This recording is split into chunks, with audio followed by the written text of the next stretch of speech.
Minu nimi on Kädi Eelmaa ja ma olen Tallinna strateegiakeskuse ringmajanduse osakonnas nüüd juba circa 2 aastat vedanud linna jaoks ühte väga ägedat ja väga olulist projekti jäätmejaamade ümberkujundamine ringmajanduskeskusteks.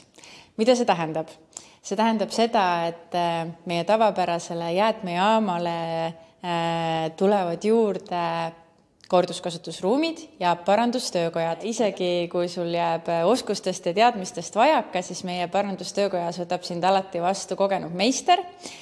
Ruum on varustatud asjakohastes seadmetega ja tarvikutega ja lisaks sellele, et meil on Pääskülas selline parandustöökoda, on neid üle linna kerkimas veel ja veel juurde.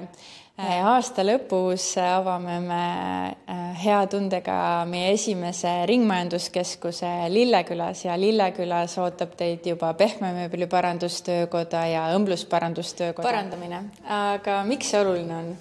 Küsime seda meie Pääsküla parandustööga meistrilt Vallolt.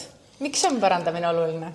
Oluline on siis, kui saab mõne katkise asja terveks tagasi ja töökorda. Samas ka seda asja ei pea uuesti tootma veel kord, et kui need pürgimegi, katkine asi läheb pürgimääle, mitte automaatselt, võib-olla saab korda teha. Nii et tulge julgelt parandama.